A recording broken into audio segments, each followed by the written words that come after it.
Red Hawk and Elizabeth are an absolute wombo combo. These two are just crazy good for the Red Demon.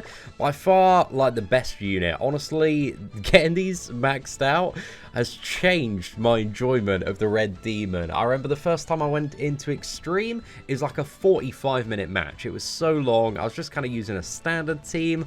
I didn't really understand, like, what was going on. But somebody else brought, like, Gustav and Blue King as well, and we eventually got it down, but it was like 45 minutes, mate. So long.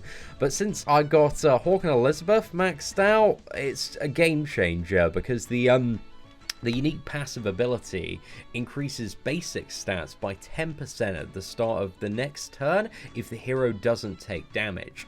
And your goal when it comes to the Red Demon is to CC him constantly so he can do nothing, and then this character just keeps on ramping up and up and up, and the damage, like, it just becomes crazy, man. It becomes absolute insanity. So let's jump into a bit of Red Demon Extreme and show you guys exactly what I'm talking about. Alright, so we just found a partner for the Red Demon. I'm using Gustav, Blue King, and Red Hawk and Elizabeth.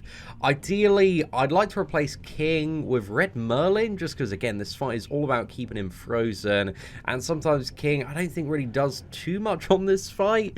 That's really your objective, man, is just to make sure this guy can never do anything when it does come to Extreme. So my preparation's complete. I'm just waiting on my teammate here to set the team, and then I think we're ready to go. So I'm looking forward to it, mate. Preparing for battle. It looks like we are ready to go. So let's press the start button here, and you know, it's going to take a few turns for it to ramp up. But the longer the battle goes on, the damage just becomes stupid, man. It becomes crazy, ridiculous numbers, but also very fun. So I've got mine to level 70, just took her up this morning, just to make this Red Demon even easier, and just because she's an SR unit, it's also a little bit cheaper in comparison to get her to 70. So I thought we might as well go for it, but this first turn I'm going to offer to freeze here. So there we go. Oh, we both offered to freeze, man. This is the thing, you know, you don't really know what the etiquette is. Let's wait for him to use his move. I think I'll merge this on King. Okay, he's going to use it. Okay, request attack. There we go.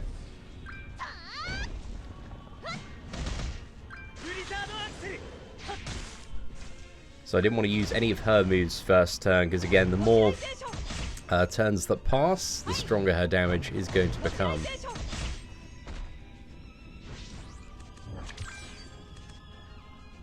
Right, I'm going to offer to freeze now. I got a couple of freeze cards knocking about. So should we go for a couple of damaging moves and then into freeze? Perfect. We want a lot of King cards here. Maybe I should have used his Petrify. I guess it's a nice backup to have. But we have 4 units that can CC this man, so I think it's going to be alright. But it's really in that second and third phase that you are going to see the card draw's rubbish, mate. Request attack. Yeah, I'm gonna have to waste some cards anyway, man. Or should we just, like, waste the heals? I think that's probably the best source here. So let's use this. Let's use this as well. That's going to merge that. Let's just waste this one, mate. I should have wasted the silver. Because again, King's Heal doesn't really have much of a function on this fight. So that's one of the reasons I want to replace it with Merlin there. But hey, that man goes down. Not too bad. Double crowd control next turn. So it's looking good moving into the second phase, man. But we need to top deck lots of the Red Hawk and Elizabeth cards, and we got none. Oh, mate, how bad can this RNG get? Right, well, I'm gonna offer to freeze here as well.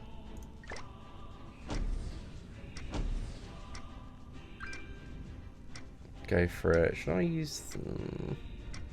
Let's go for King's Petrify, actually. Doesn't really matter too much.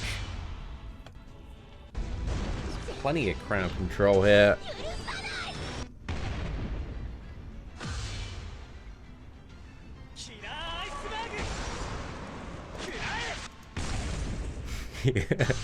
His ultimate is remarkably underwhelming. I guess I haven't really invested too much into him, in all fairness, but he is just mainly there to freeze and just keep the red demon from doing anything. Okay, can we get some good card draw, please? Okay, yeah, not bad, mate, not bad. Right, let's go for all attacks. I assume due to the etiquette that we've set already, he's gonna. Oh, it's unusable. Okay, I need to make sure I save a freeze then. Usable.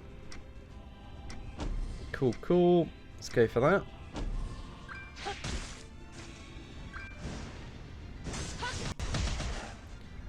Right, let's jump in. Bang that man. Casual little 19k there.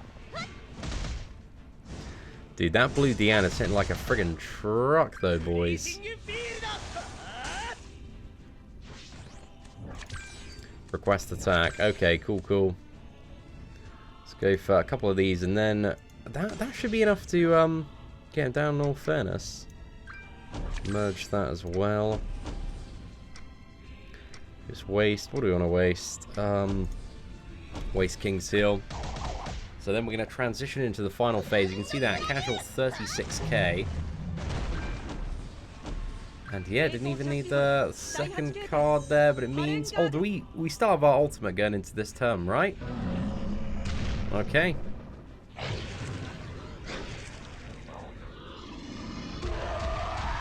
Well, this is where it's going to get a little bit spicy on the damage. I'm hoping to see some good numbers from this bad boy.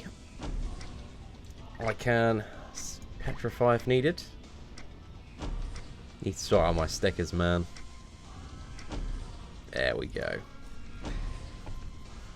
There might be enough damage to KO. 92k. Pretty good, boys. Pretty good. And again, that's the beauty of this character. Is every turn, damage just goes up and up and up. So I've been quite fortunate to have just a stacked partner here who has some great damage output with that blue DM, man. Like, shredded. But I have had some pretty noodle damage matchups, or noodle player matchups, and it's just allowed you know, Red, Elizabeth and Hawk to ramp up so much higher. But there we go, it's pretty much KO on the next turn anyway. If we throw everything out, then the basic's going to be enough there. So yeah, let's throw that as well, and petrify for safety. But we should be good. Rock Rush, mate, 30k. Bleed Deanne's a friggin' beast. But there we go, let's roll that ham. Casual 40k finish there. Go on, mate. Captain of Scraps, boys. So yeah, absolute beast mode unit. Makes that red demon like so quick, so straightforward there. So in comparison to the you know, the 45-minute plus run I had the first time I took this dude down, like most of those red demons, you know, they go down like 5 to 10 minutes, easy game, easy life. But the red demon is still a little bit longer to farm in comparison to the grey demon. I find the grey demon, you know, he definitely it just goes down very, very quickly if you got that green version of King. Like, green version of King is absolutely ridiculous there. But you can see Red Hawk and Elizabeth, they definitely have their what is it, their very strong potential in the right matchup. And I think there is a harder difficulty of that demon coming. I'm not too sure when, but I think there's like a hell mode on it. So I think that's going to give an opportunity, providing that the strategy is the same of just CC him. And I haven't looked into that yet, so I don't know 100% for sure. But if it's still kind of the same strategy, but a bigger health pool, like, this unit is going to be insane. But I'm sure somebody from the JP server can let me know whether or not this unit's still going to be like crazy on the hell version of the red demon. But yeah, I really like Hawk and Elizabeth. Like, they're a good unit to upgrade as well, just because they are, you know, starting off SR. so they're much cheaper in terms of the pendants. You don't need to use those SSR pendants in order to get them up to level 65, level 70. So yeah, a little bit cheaper if you're looking to upgrade a good SR, but you know, I like the characters, man. They're a very fun addition to the roster. But let me know your thoughts on Hawk and Elizabeth in the comment section below. Are you going to upgrade them? You know, you're not too fast, you got that blue Diane, you're winning the game already. Let me know your thoughts. But aside from that, ladies and gentlemen, thank you very much for watching. Please do smash that like button if you did enjoy today's video. Take care, and I hope that you have an absolutely fantastic day.